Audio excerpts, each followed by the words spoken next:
How do you know you are healthy? Ayurveda says, samadoshaha, samagnischa, samadhathu, malakriya, prasannatma indriya manaha swastaithya vidiyate. You get up in the morning, you shit well, eat well, drink well, sleep well, and you don't hate nobody, you are healthy. The most important thing is, don't hate nobody. Read my article called grudgitis. You know grudgitis? Appendicitis you heard of. Tonsillitis you heard of. Grudgitis. You hate somebody and that is the grudge you carry. And hatred is the biggest load on your back.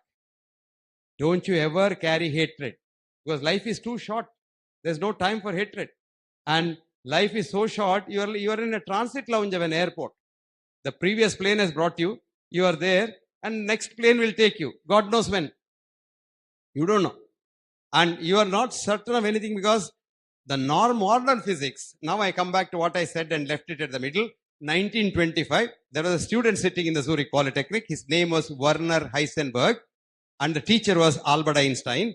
And the student told the teacher, sir, you are talking through your hat.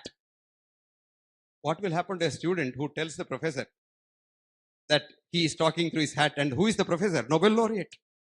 You get Nobel Prize, you can talk anything. It's agreed. You can say anything, it's accepted. And who was the student? Werner Heisenberg. And what did he proclaim in 1925? The uncertainty principle. Said PQ is not equivalent to QP, which means if you observe an electron, you can either say where it is or say how it is moving, but not both at the same time. So fascinating. See, this is written in the Upanishad. Asino vrajati duram, shayano jati sarvata. Same principle, uncertainty principle. An Irish couplet says it so beautifully. I eat when I'm hungry.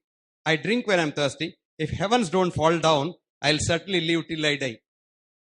Absolutely true. 100% true. Which means in this world, there are only two things which are certain. One is birth, which is certain. Other death. Nobody knows when he's going to die, but people will have to die. In the little book called Doctor's Dilemma, Bernard Shaw, a fascinating dramatist, writes, don't try to live for here ever. You will never succeed. If you think you are going to be immortal here, no. But there is a method of becoming immortal. He writes, to become immortal, do something worth writing about or write something worth reading. Then you become immortal. How do we know Bernard Shaw is dead and gone long back? He wrote something worth reading. Or you do something worth writing about. By both ways you become immortal. But your physical body, that Hema Malini dancing there, the energy that you got on the day you are made, when the switch off, Hema Malini is gone. She is not in the box. You and I are in the box, television box.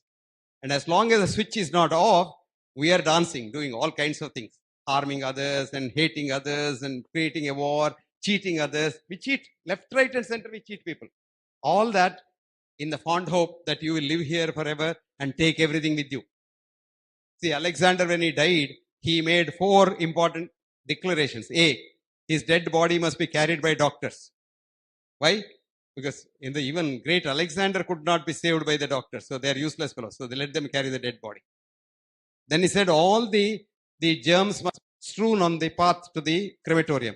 People said, why? Because people should know all this I carried by killing so many people, destroying so many countries, and I couldn't take it, so I'll throw it here. Third very important thing is, he wanted his coffin to have 2 holes through which his hands could be put out. And people thought he's mad. No, he said, no, please tell the world that even the great Alexander went there with empty hands. And the last one is, he said, all those who are my ministers and others should go in front. Why? Because they were the ones who never advised me not to do what I did. What happens to kings is, a king who is surrounded by only sycophants. Supposing Yasho Verma is the principal and he has a coterie of people who say, whatever he does, yes sir, you are right sir, you are right sir. He will never be a good principal. Somebody must tell him you are wrong sir, because we are all fallible. Somewhere we make a mistake. And when somebody says you are wrong sir and he is proved right, he must be credited for that. Now Alexander, nobody told him you are wrong. Because nobody dare say that. If you say that, your head will be cut off. So that such kingdoms will not last.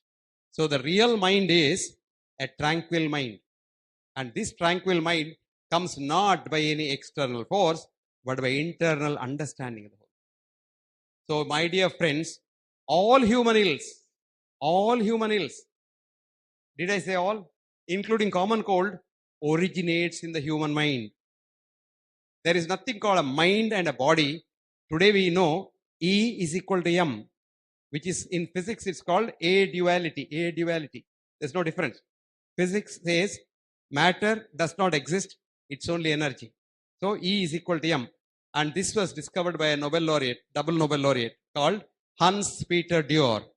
And Hans has written an article for you to read, which is called, you can read in the internet, Matter is not made out of matter. Matter is not made out of matter. And that is what he calls as a duality. But he himself admits in that article that I have understood it only from the Indian concept of Advaita. A German, a Christian, writes that I learned this aspect of physics from the Indian Advaita, where Sat, Tat, this and that are same. And he quotes in his lectures, you can see in the internet, he quotes the Upanishadic saying that what energy is and matter is. He says, Bahir antascha bhutanam. It is inside and outside of everything. Charam acharamevacha. Energy is all the vibration. You are a vibration, I am a vibration, but we all look solid. That is what's called Maya. Charam acharamevacha. It's moving but looks non-mobile. Then sukshmavate avijnayam. It is so subtle that nobody can see. And so beautiful.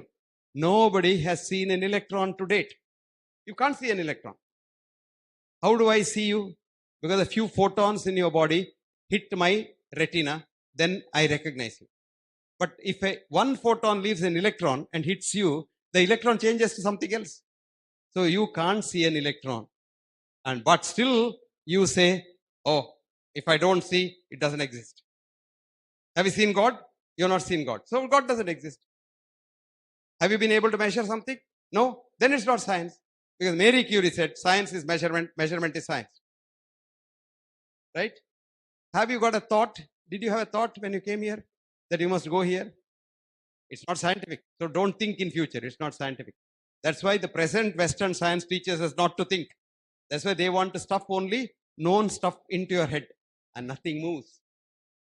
Karl Popper, one of the greatest thinkers of our time, in the 50s, he reigned the London School of Economics as a professor of science philosophy for 20 years. Karl wrote a book, beautiful book, in which says, knowledge advances not by repeating known things, but by refuting false dogmas.